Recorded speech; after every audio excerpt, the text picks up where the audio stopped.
اللہ سبحانہ و تعالیٰ نے بڑی ڈیٹیل کے ساتھ غزوہ تبوک کا پورا قصہ جو ہے اس کے اندر بیان فرمایا ہے، اور مومنین کی ہمت اور طاقت اور ان کے درمیان منافقین تھے، ان کا جو روش تھی وہ اللہ سبحانہ و تعالیٰ نے بڑی ڈیٹیل کے ساتھ ڈسکس کیا ہے۔ اور سورہ توبہ کے اندر اللہ سبحانہ و تعالیٰ نے جو ہے بسم اللہ الرحمن الرحیم نہیں اتاری۔ یہ واحد صورت ہے 114 صورتوں میں سے جس کے آغاز میں بسم اللہ الرحمن الرحیم نہیں آئی۔ وجہ کیا ہے اس کا؟ وجہ اس کی یہ ہے کہ اللہ سبحانہ و تعالیٰ نے نہیں اتاری محمد کریم صلی اللہ علیہ وآلہ وسلم سب سے جو بہترین آنسر ہے نا کہ محمد کریم صلی اللہ علیہ وآلہ وسلم کو جب وحی آئی تو اس میں جبرائیل علیہ السلام نے بسم اللہ الرحمن الرحیم نہیں پڑھی، تو آپ صلی اللہ علیہ وآلہ وسلم نے نہیں پڑھ کے دکھایا، تو قرآن مجید کے اندر بھی نہیں ہے۔ لیکن اگر آپ سورت کا آغاز دیکھیں، نہایت جو ہے نا خوفناک قسم کا آغاز ہے۔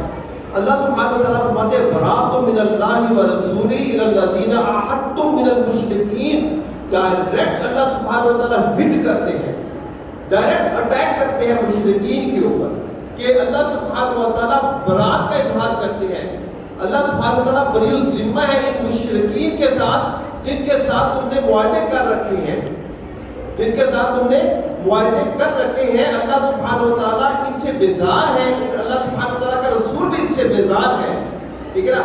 اور ساتھ اللہ سبحانہ و تعالیٰ فرماتے ہیں وَأَذَانٌ مِّنَ اللَّهِ وَإِلَى الرَّسُولِ إِلَى النَّاسِ يَوْمَ الْحَجِّ الْأَكْبَرِ أَنَّ اللَّهَ بَرِيءٌ مِّنَ الْمُشْرِكِينَ وَرَسُولُهُ، کہ اب یہ بیسیکلی حج کا موقع ہے، اور پہلا حج رسول اکرم صلی اللہ علیہ وآلہ وسلم کی زندگی کے اندر جب آپ صلی اللہ علیہ وسلم مدینہ میں تھے، ابو بکر صدیق رضی اللہ تعالیٰ عنہ کو امیر بنا کے بھجوایا، اور پیچھے حضرت علی رضی اللہ تعالیٰ عنہ کو بھجوایا کہ وہاں پہ جا کر لوگوں کے درمیان، کیونکہ حج میں لوگ جو ہے نا بڑی تعداد کے اندر اکٹھے ہوئے ہوتے ہیں، آپ اللہ سبحانہ و تعالیٰ اور اللہ کے رسول کی طرف سے یہ اعلان کر دیں کہ اللہ سبحانہ و تعالیٰ اور رسول جو ہے ان مشرکین کے ساتھ برات کا اظہار کرتا ہے، کوئی ہمارا ان کے ساتھ تعلق نہیں ہے، اب کھلی لڑائی ہے، کھلی ان کے ساتھ جنگ ہے۔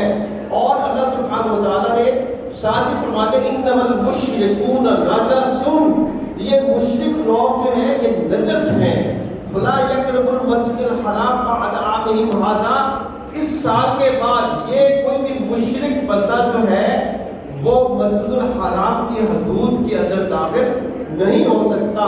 یہ اس وقت کا آرڈر ہے اور اب تک لاگو ہے کہ کوئی بھی مشرک حرم کی حدود کے اندر داخل نہیں ہو سکتا، ٹھیک ہے۔ تو اللہ سبحانہ و تعالیٰ نے اس سورہ کے اندر جب یہ جہاد ہو رہا تھا، جہاد کے بھی ایک پس منظر دیکھیے، فتح مکہ ہو چکا ہوا ہے، جب فتح مکہ ہوا تو آپ کو معلوم ہے ایک دم مسلمانوں کی شان و شوکت میں اضافہ ہوا، تو یہ جو ہے نا یہ رومی اسٹیٹ اس وقت بہت بڑی اسٹیٹ ہوتی تھی، دو ہی تو اسٹیٹیں تھیں اس وقت، ایک فارس کی اسٹیٹ تھی، ایک رومی اسٹیٹ تھی، تو انہوں نے جو ہے نا مسلمانوں کے اوپر اٹیک کرنے کا نا جو ہے منصوبہ بنایا۔ جب اللہ کے نبی محمد کریم صلی اللہ علیہ وآلہ وسلم کو پتہ لگا نا کہ یہ رومی جو ہیں یہ مسلمانوں کے اوپر اٹیک کرنے والے ہیں، تو آپ صلی اللہ علیہ وآلہ وسلم نے فرمایا کہ اس سے پہلے کہ وہ ہمارے اوپر اٹیک کرے ہم ان کے اوپر اٹیک کر دیں گے۔ اب وہ 2 لاکھ سے زیادہ فوج ہے اور پورے ساز و سامان کے ساتھ ہے، یہاں پہ بڑی مشکل سے 30,000 کا ایک لشکر تیار ہوتا ہے، اور آزمائش اتنی کہ پوری گرمی ہے، شدت کی گرمی ہے، فصلیں پکی ہوئی ہیں، اور اس وقت اللہ سبحانہ و تعالیٰ نے جو ہے نا نبی محمد کریم صلی اللہ علیہ وآلہ وسلم کو حکم دیا کہ ان کو جہاد کے لیے نکالو، ان کو جہاد کے لیے نکالو اور اعلان کر دو۔ اور پہلے رسول اکرم صلی اللہ علیہ وآلہ وسلم جب جہاد کا اعلان کیا کرتے تھے تو مقام کہاں جانا ہے، کس ڈائریکشن میں جانا ہے یہ نہیں بتاتے، لیکن اس وقت کا سفر بہت لمبا تھا اور شدت کی گرمی تھی، اور جو ہے نا ایک اونٹ کے اوپر 18 جو ہے وہ جو ہے نا صحابہ رضی اللہ تعالیٰ عنہ اجمعین تھے، ایک اونٹ کے اوپر 18، ایک بیٹھتا پھر دوسرا پھر 18 بندوں کے بعد پھر بندوں کی باری آتی، ٹھیک ہے نا، لمبا سفر تھا، اور کھانے کے لیے جو ہے نا ان کے پاس ساز و سامان وہ بھی بہت تھوڑا تھا، تو صحابہ کہتے ہیں ہم نا پتے کھایا کرتے جب ہم نے یہ سفر کیا تو اس وقت اللہ سبحانہ و تعالیٰ نے ان پورے گروہ میں سے جو منافق تھے ان کا رول جو ہے نا ان کو ایک تو علیحدہ کیا۔ اللہ کہتے ہیں نا قرآن اسی سورہ کے اندر اللہ سبحانہ و تعالیٰ فرماتے ہیں ام حسبتم ان تدرکوا ولما یعلم اللہ الذین جاہدوا منکم، کیا گمان کرتے ہو تم چھوڑ دیے جاؤ گے؟ ابھی تو اللہ سبحانہ و تعالیٰ نے تمہیں آزمایا نہیں ہے کہ تم میں سے کون جو ہے اس مشکل ترین جہاد میں اپنا جو ہے کارنامہ یا اپنی کوئی جو ہے نا اپنی کوئی ایفرٹ جو ہے نا وہ اللہ سبحانہ و تعالیٰ کو جو ہے نا وہ دکھاتا ہے۔ بڑی آزمائش تھی مومنین کے اوپر، بڑی ہی آزمائش ہے۔ تو اللہ سبحانہ و تعالیٰ نے انہوں نے منافقوں نے کہا اپنے دوستوں سے وقالوا لا تنفروا فی الحر، اتنی گرمی ہے مت جاؤ یہاں بیٹھ جاؤ، وہ رومی ہے وہ 30,000 سے وہ 2 لاکھ سے زیادہ لشکر ہے، تم 30,000 کو تمہیں رون دیں گے، تمہیں سے ایک بھی بچ کے نہیں آئے گا۔ اور اس میں سب سے زیادہ بڑا کردار کس کا تھا؟ عبداللہ بن ابی بن سلول، یہ منافقین جو ہے نا سردار، پورے منافقین کا سردار تھا، اس نے بہت ہی برا کردار ادا کیا اس پورے سینیریو کے اندر، اور لوگوں کو وہاں پہ یہ غزوہ تبوک میں جانے سے صحابہ رضی اللہ تعالیٰ عنہ کو جانے سے روکا، اور ایک علیحدہ سے جماعت بنائی، اور پھر اللہ سبحانہ و تعالیٰ نے ان منافقین کا جو روش ہے وہ کھول کے یہاں پہ بیان کیا، ٹھیک ہے نا۔ یہ پوری صورت اس کے اوپر جو ہے محیط ہے، اور اللہ سبحانہ و تعالیٰ اسی طرح اللہ سبحانہ و تعالیٰ نے یہاں پہ ذکر کیا مشرکوں کا، ٹھیک ہے نا، جب مشرکوں کا ذکر کیا اور یہ مشرک جو ہے کہا ان کو نکال دو اس مسجد الحرام میں سے، کیونکہ مشرک لوگ بیسیکلی انہوں نے مسجد الحرام جو ہے بیت اللہ یہ اپنے ہاتھ سے بنایا اور اپنی جو ہے نا حلال رزق سے بنایا، اور اتنا بھی ان کے پاس جو ہے وہ سرمایہ نہیں تھا کہ پورے کا پورا بیت اللہ جو تھا وہ بنا سکتے۔ آپ کو یہ حدیم کی جو شکل نظر آتی ہے یہ اس حلال رزق اور حلال پیسے کی کمی تھی کہ وہ جو ہے نا بیت اللہ کو پورا نہ بنا سکے، کیونکہ ساری کی ساری معیشت سود کے اوپر تھی، جوئے کے اوپر تھی۔ تو انہوں نے کہا اللہ کا گھر بنانا ہے تو پھر حلال پیسے کے ساتھ بنانا ہے، تو پھر انہوں نے کہا اللہ کا گھر چھوٹا کر دیتے ہیں لیکن پیسے حلال لگانے۔ اللہ سبحانہ و تعالیٰ فرماتے ہیں اجعلتم سقایۃ الحاج وعمارۃ المسجد الحرام کمن آمن باللہ والیوم الآخر لا یستوون عند اللہ واللہ لا یہدی القوم الظالمین۔ کیا گمان کرتے ہو کہ تم جو ہے بیت اللہ کی تم نے تعمیر کی ہے، تم حجوں کو ستو بنا کے جو ہے نا وہ پلاتے ہو، پانی پلاتے ہو، کیا اس شخص کی مانند ہو سکتا ہے جو ایمان والا ہے، نماز قائم کرتا ہے، اللہ کے اوپر اللہ کے آخرت کے اوپر جو ہے وہ یقین رکھتا ہے؟ لا یستوون عند اللہ، اللہ کے ہاں یہ دونوں کریکٹر جو ہے وہ جو ہے نا ایک جیسے نہیں ہو سکتے۔ ایسے ظالموں کو اللہ سبحانہ و تعالیٰ ہدایت نہیں دیں گے۔ اور آگے ہی اللہ سبحانہ، اب بیسیکلی ہوا کیا، جنگ ہے نا، بیچ میں اپنے ہی ایک طرف بیٹا ہے ایک جماعت میں، اپوزٹ جماعت میں باپ ہے، ایک طرف بھائی ہے تو دوسری طرف جو ہے وہ بیٹا ہے، ایک طرف چچا ہے، ٹھیک ہے، دوسری طرف بھتیجا ہے، ٹھیک ہے نا۔ تو یہ ایک بڑا جو ہے سینیریو سے ہو گیا، کیونکہ خاندان ہے نا، کچھ مسلمان ہو گئے کچھ مسلمان نہیں ہوئے، ٹھیک ہے نا۔ اب پکے آپس میں رشتہ داریاں بھی تھیں ان کی، ٹھیک ہے نا۔ اب یہ کچھ اللہ سبحانہ و تعالیٰ نے مسلمانوں کو یہاں پہ جھنجھوڑا مسلمانوں کہ بھی کہیں آپ کے رشتے جو ہے نا وہ میری محبت تمہارے دل میں سب سے زیادہ ہونی چاہیے، کہیں یہ رشتے جو ہے نا یہ رشتے تمہارے اوپر غالب نہ آ جائیں۔ تو اللہ سبحانہ و تعالیٰ فرماتے ہیں یا ایھا الذین آمنوا لا تتخذوا آباءکم واخوانکم اولیاء ان استحبوا الکفر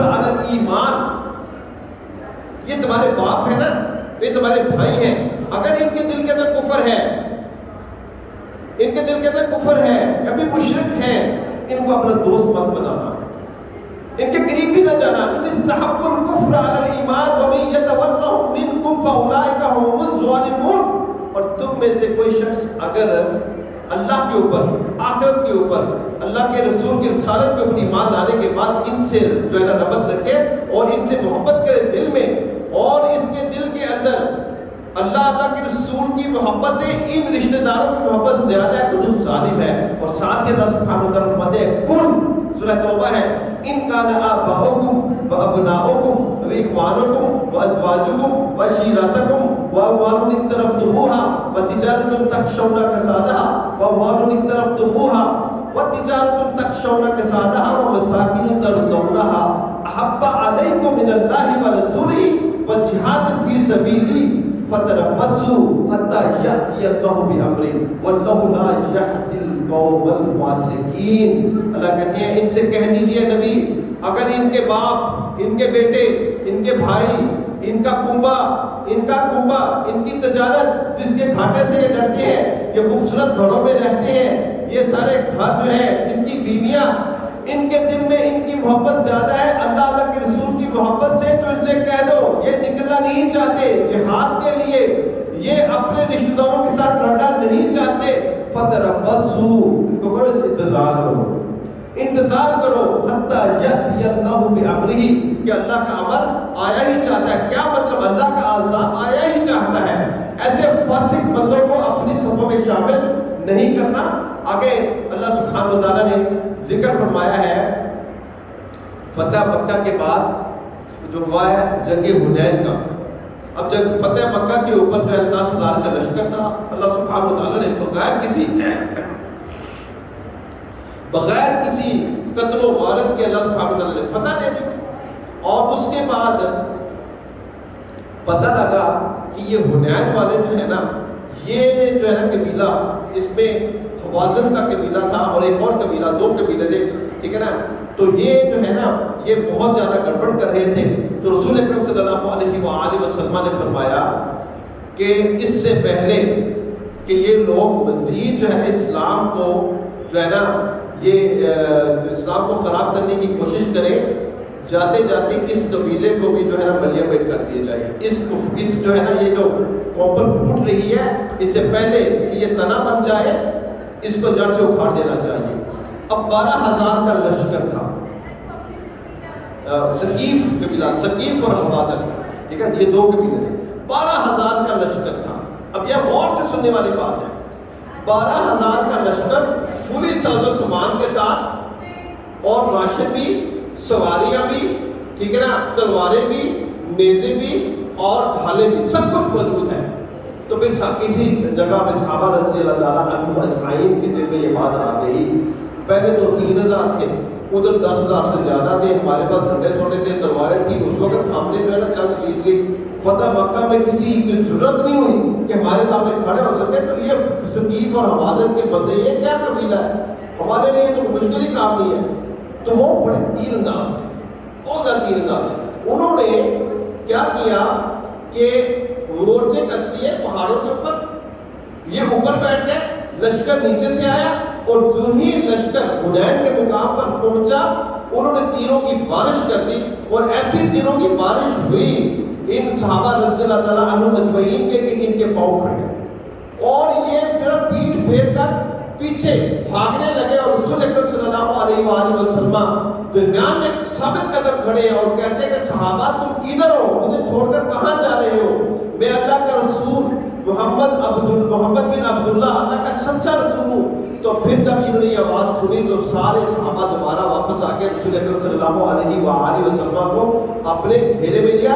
اللہ سبحانہ و تعالیٰ فرماتے ہیں لقد ناصرکم اللہ فی مواطن کثیرۃ ویوم حنین، اللہ نے تمہاری ہر جگہ مدد کی ہے نبی.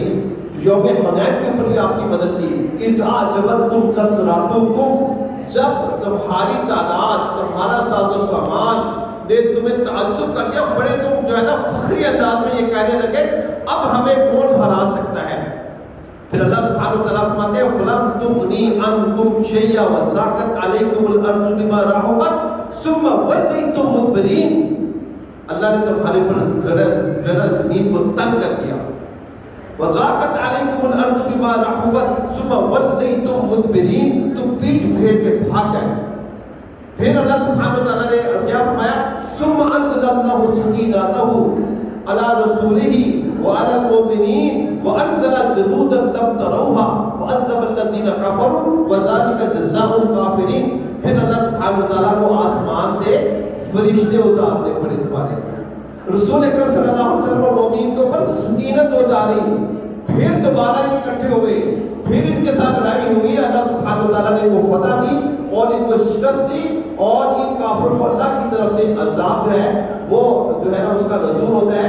اگر اللہ سبحانہ وتعالیٰ حضرت عیسیٰ علیہ السلام کا تذکرہ کرتے ہیں اسی سورہ توبہ کے اندر, وقالت اليہود عزیر ابن اللہ, یہ یہودی کہتے ہیں عزیر اللہ کا بیٹا ہے.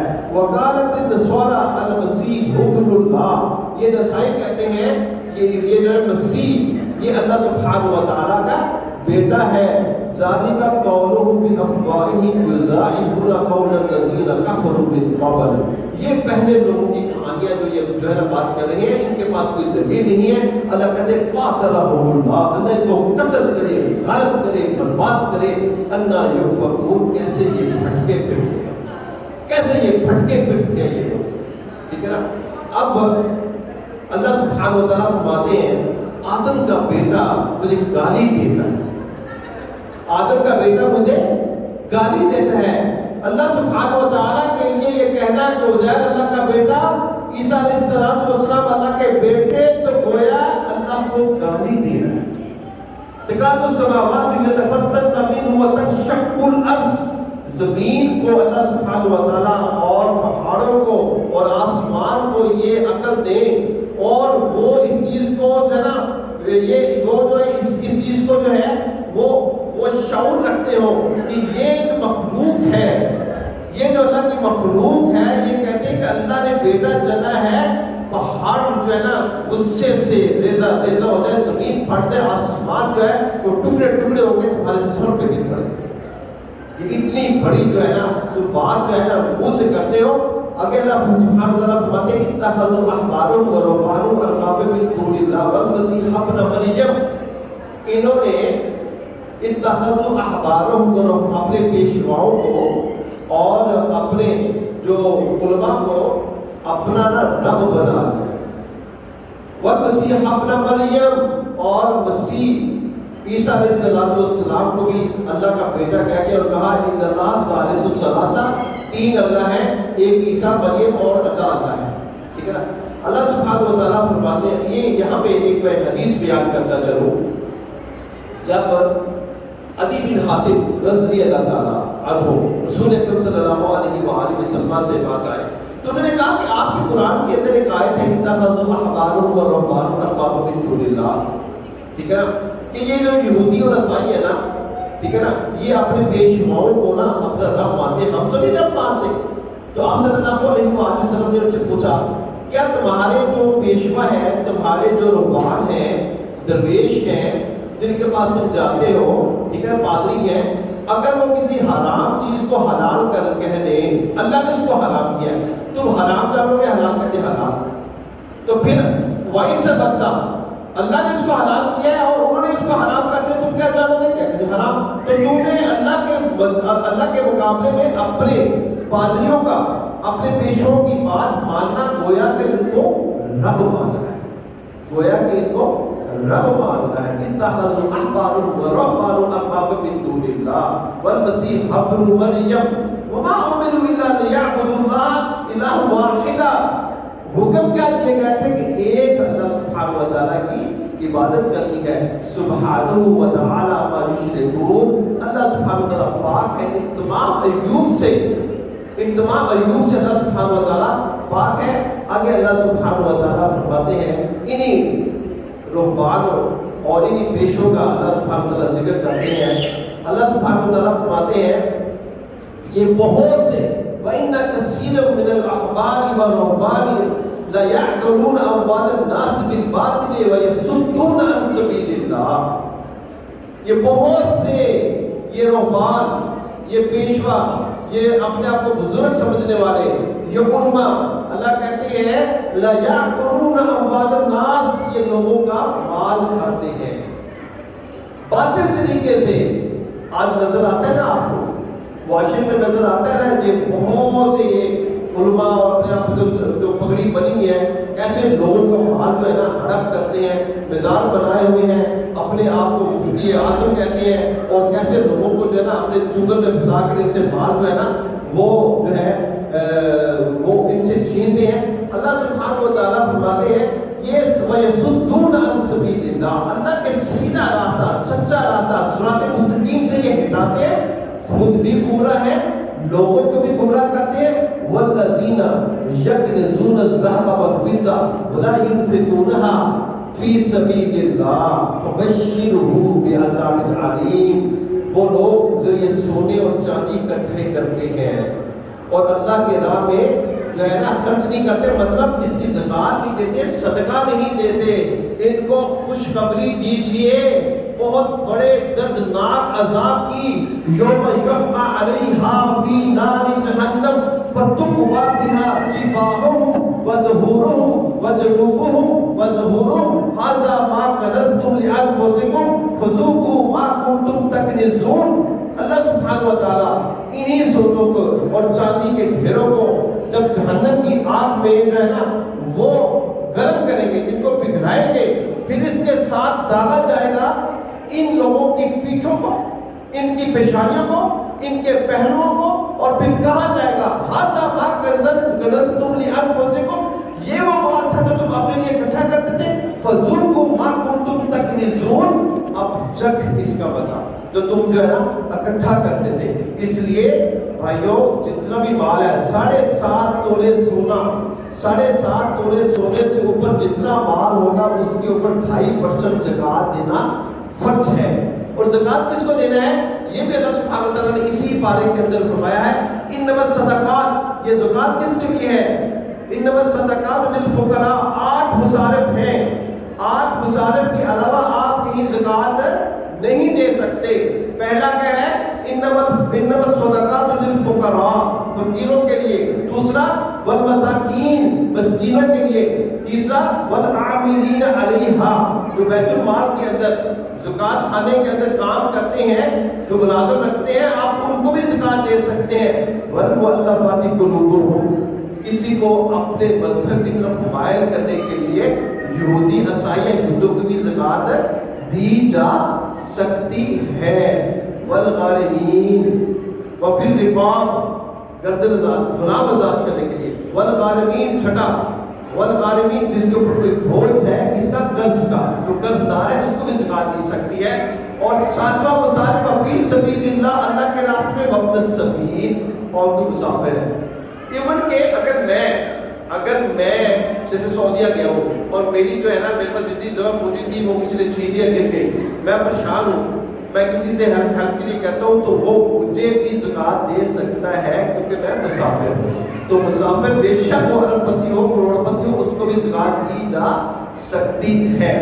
آگے اللہ سبحانہ و تعالیٰ فرماتے ہیں انہی منافقوں کا، یہ غزوہ بدر میں جو منافق تھے، انہی منافقوں کے بارے میں اللہ سبحانہ و تعالیٰ جو ہے نا ان کا تذکرہ کرتے ہیں۔ تو اب یہ آتے تھے رسول اکرم صلی اللہ علیہ وآلہ وسلم کے پاس اور عذر بیان کرتے تھے، ہمارا ان بیوتنا عورا وما ہی بعورا ان یریدون الا فرارا، کہتے تھے ہمارے گھر خالی تھے، کوئی مسئلہ گھر میں تھا نہیں، سواری نہیں تھی۔ تو رسول اکرم صلی اللہ علیہ وسلم جو ہے نا مسکرا کے کہتے تھے ٹھیک ہے جاؤ، ٹھیک ہے نا، اور کہتے تھے کہ اللہ کے نبی ہمارے لیے استغفار کریں۔ ان منافق کہتے تھے آگے ہمارے لیے کیا کریں؟ استغفار کریں، ٹھیک ہے نا۔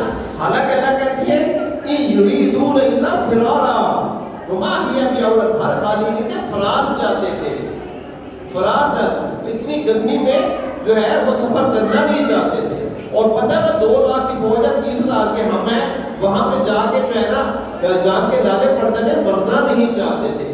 تو جب یہ انہوں نے کہا کہ ہمارے لیے معافی مانگے، اللہ سبحانہ و تعالیٰ نے محمد کریم صلی اللہ علیہ وآلہ وسلم کو وحی نازل فرما دی، استغفر لهم اور لا تستغفر لهم ان تستغفر لهم 70 مرہ، فَلَيَغْفِرِ اللَّهُ لَهُمْ، آپ ان کے لیے مغفرت مانگیں یا نہ مانگیں، اگر 70 دفعہ بھی آپ ان کے لیے مغفرت مانگیں گے فَلَيَغْفِرِ اللَّهُ لَهُمْ، اللہ ان کو کبھی معاف نہیں کرے گا.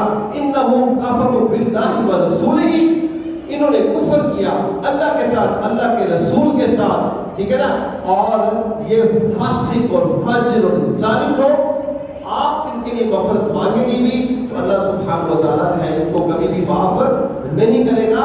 اور ساتھ ہی اگلی جو آیت ہے وہ جمہور علماء کہتے ہیں کہ یہ عبداللہ بن ابی بن سلول کے بارے میں اتاری گئی ہے، ٹھیک ہے نا. یہ آخری رکوع کی آیت ہے اسی بارے کی.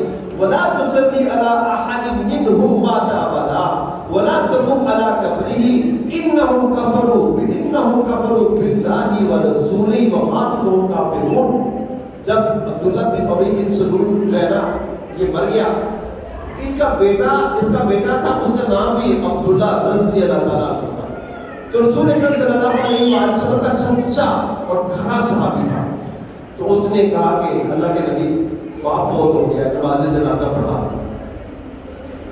تو رسول اکرم صلی اللہ علیہ وسلم نے اپنا کرتا اتار کر بھی دیا جو کہ کفن میں ڈالا گیا. اب رسول اکرم صلی اللہ علیہ وسلم کا کرتا مبارک، کس کا کرتا مبارک؟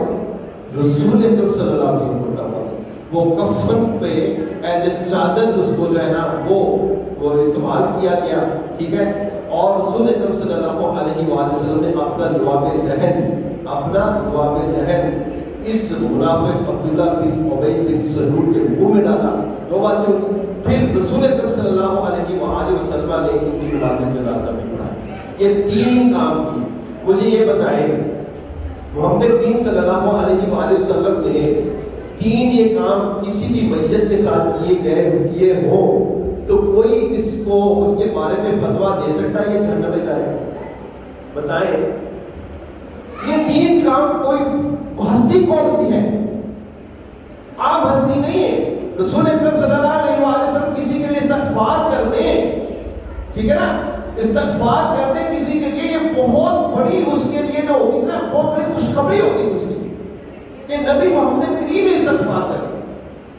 اب 3 کام کیے، اپنا کرتا مبارک بھی دیا، لعاب دہن بھی ڈالا، استغفار کی دعا بھی کی اور نماز جنازہ بھی پڑھائی. اللہ کہتے ہیں وَلَا تُصَلِّ عَلَىٰ أَحَدٍ مِّنْهُمْ مَاتَ أَبَدًا.